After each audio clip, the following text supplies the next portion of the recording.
సమూయేలు రెండవ గ్రంథం 12వ అధ్యాయం 20వ వచనం. సమూయేలు రాసిన రెండవ గ్రంథం 12వ అధ్యాయం 20వ వచనం. అప్పుడు దావీదు నేల నుండి లేచి స్నానము చేసి తైలము పూసుకొని వేరు వస్త్రములు ధరించి యెహోవా మందిరములో ప్రవేశించి మ్రొక్కి తన ఇంటికి తిరిగి వచ్చి భోజనము తెమ్మనగా వారు వడ్డించిరి. అప్పుడు అతడు భోజనం చేశాను. స్తోత్రం దేవా, ఈరోజు ఈ యొక్క వాక్య లోతులకు మమ్మల్ని అందరూ నడిపించి వాళ్ళ కృప చూపించండి, విడుదలను అనుగ్రహించండి. ఎందరికో లేనటువంటి భాగ్యం మాకు ఇచ్చావు. విత్తబడిచిన వాక్యం వ్యర్థం కాకుండా ఫలింపచేయమని యేసు నామములో ప్రార్థించిన మేము పొందుకున్నాం తండ్రి, ఆమెన్. దావీదు నేల నుండి లేచాడంట. ఎందుకని నేల మీద ఉన్నాడు? దావీదుకి ఎందుకని ఇటువంటి పరిస్థితి వచ్చింది? లేచి తైలం పూసుకున్నాడంట. కొంచెం ముందుకు వెళ్ళినట్లయితే 19వ వచనం మనం చదువుతాం. 2వ సమూయేలు 12వ అధ్యాయం 19వ వచనం. అప్పుడు బిడ్డ చనిపోయినని మనం అతనితో చెప్పిన ఎడల తాను హాని చేసుకున్నామని దావీదు సేవకుల బిడ్డ చనిపోయినని చెప్పి సంగతి అతనితో చెప్పవెరసిరి. అయితే దావీదు తన సేవకులు గుసగుసలాడేడు చూసి బిడ్డ చనిపోయినని గ్రహించి ఆ సంగతి గ్రహించి బిడ్డ చనిపోయినా అని సేవకులను అడగగా వారు చనిపోయారనేది గమనించాలి ప్రియులారా. దావీదు చేసినటువంటి తప్పు, బెత్షెబాతో తప్పు చేశాడు, వ్యభిచారం చేశాడు. ఆ విధంగా ఆమెడు కన్సీవ్ అయింది. ఆ విధంగా పుట్టిన బిడ్డ అనారోగ్యంతో బాధపడుతుంటే దావీదు ఉపవాసం ఉన్నాడు. రాత్రంతా ఆల్ నైట్ ప్రేయర్ చేశాడు. నేల మీద పడ్డాడు. ఆ రోజుల్లో మరి బూడిద పూసుకుని నేల మీద పడేటువంటి వారు. అలాగే దావీదు తన రాజవస్త్రాలన్నిటి పక్కన పెట్టేసేసి ఒక గదిలోనికి వెళ్ళి ఎన్నిగెత్తి ప్రార్థన చేస్తూ ఉన్నాడు.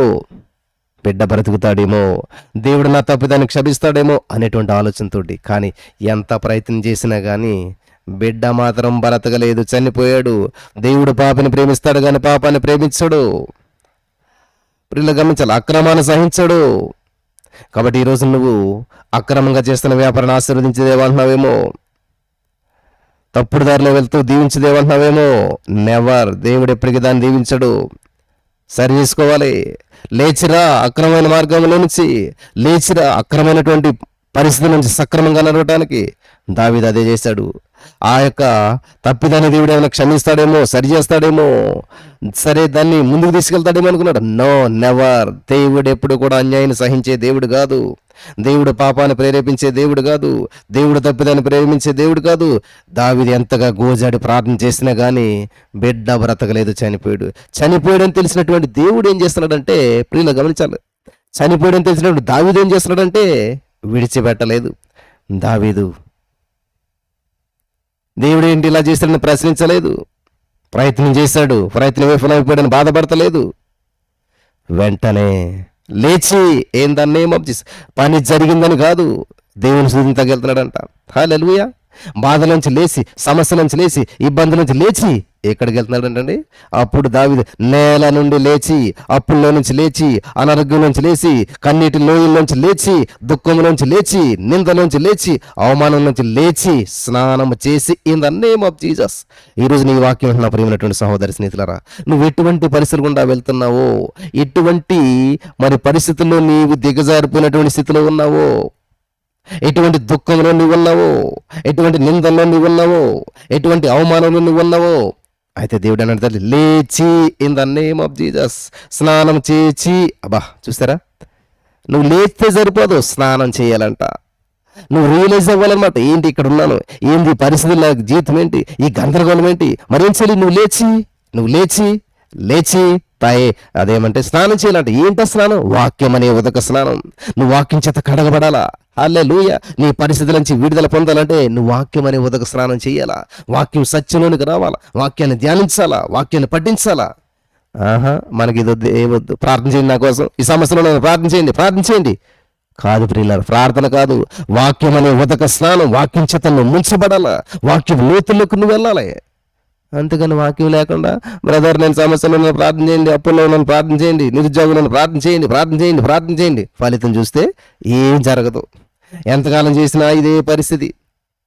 కాబట్టి ఈ రోజున ఇంతవరకు చేశారు ప్రార్థన. దావీదు ఆల్ నైట్ ప్రేయర్ చేశాడు, ఫలితం శూన్యం. దావీదు ఆల్ నైట్ ప్రేయర్ చేశాడు కానీ బిడ్డ చనిపోయాడు. కాబట్టి ఈ రోజున నువ్వెన్నో ప్రయత్నాలు చేసి విఫలమైపోయావా? అయితే దేవుడు ఈ రోజు నీతో మాట్లాడుతున్నాడు. ఆ పరిస్థితి నుంచి లేచి ఏం చేయాలి తెలుసా? వాక్యం అనే ఉదక స్నానం చేసి దేవుని వాక్యం చేత నింపబడు, వాక్యం లోతులోనికి వెళ్ళు. తైలము పూసుకొని హల్లెలూయా. ఏంటి తైలం? సువాసన. ఏంటి సువాసన? స్తుతి సువాసన. హల్లెలూయా. దేవునికి స్తోత్రం కలుగును గాక. సువార్త ప్రకటించే వారి పాదాలు సుందరములంట. దేవుని చేత అభిషేకించుకో, దేవుని అభిషేకాన్ని తీసుకో, దేవుని తైలము పూసుకొని వేరు వస్త్రాలు ధరించు. ఇంతవరకు దుఃఖ వస్త్రాలతో ఉన్నావేమో, ఇంతవరకు మరి మరి ఎంతో సనిగే వస్త్రాలతో ఉన్నావు, ఇంతవరకు బాధల వస్త్రాలు ఉన్నావేమో, ఇంతవరకు మాసిపోయిన బట్టలతో ఉన్నావేమో, ఇంతవరకు మురికి బట్టలతో ఉన్నావేమో. ఇప్పుడు నువ్వేం చేయాలంటే లేచి, ఆ పరిస్థితిలోంచి లేచి దేవుని వాక్యం అనేటువంటి ఉదక స్నానం చేసి హల్లెలూయా స్తుతి సువాసనతో కూడినటువంటి ఆ తైలను పూసుకొని వేరు వస్త్రాలు ధరించుకుని యెహోవా మందిరంలో ప్రవేశించి మ్రొక్కి in the name of Jesus. మ్రొక్కి అంటే ఇంగ్లీష్లో వర్షిప్ అని ఉంటుంది. దేవునికి స్తోత్రం కలుగును గాక. Thank you Jesus.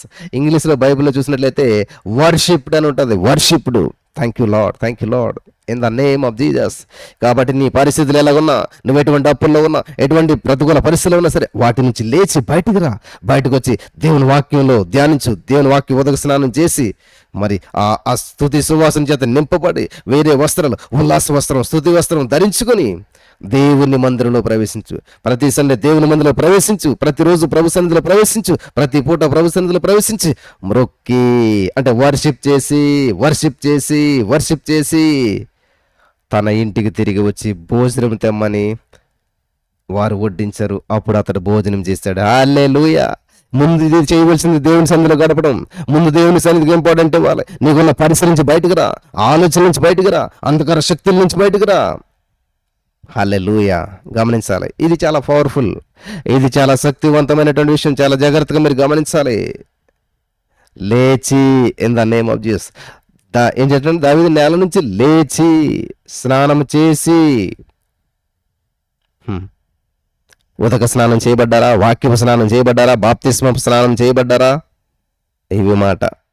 ఇవేమి లేకుండా అద్భుతాలు జరగాలి అని మనం ఆలోచన చేస్తూ ఉంటుంటాం.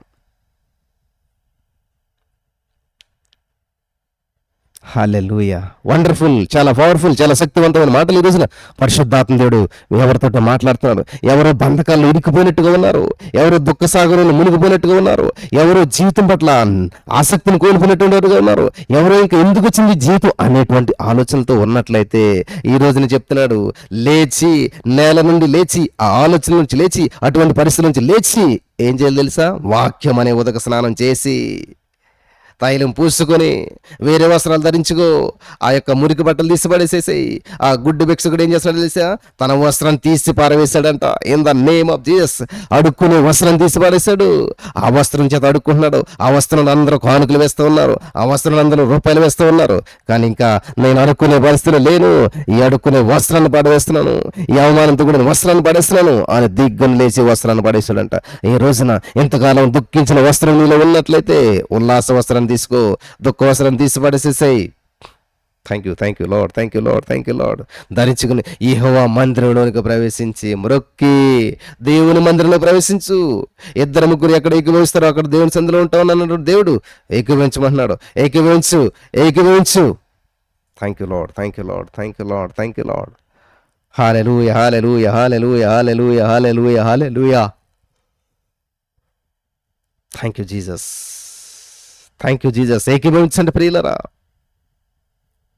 పరిస్థితులు ప్రతికూలంగా ఉన్నాయేమో, అనుకూల వచనం ఏం మాట్లాడండి. తిరిగి వచ్చి భోజనం తెమ్మనిగా వారు వడ్డించినప్పుడు ఆయన భోజనం చేశాడు. సంతృప్తిగా భోజనం చేయడానికి ఇది అద్భుతమైన అవకాశం. మరి ఇంతవరకు లోకంలో పరుగులు తీస్తారేమో, వాటన్నిటినీ విడిచిపెట్టి ఆ పరిస్థితి నుంచి లేచి బయటకు వచ్చి ఈ యొక్క అద్భుతమైనటువంటి రీతిలో మీరు నడవటానికి పరిశుద్ధాత్మ దేవుడు మీకు విడుదలిచ్చి అద్భుతమైన కార్యాలు చేసి నడిపించి బలపరచునుగాక. ఆమేన్.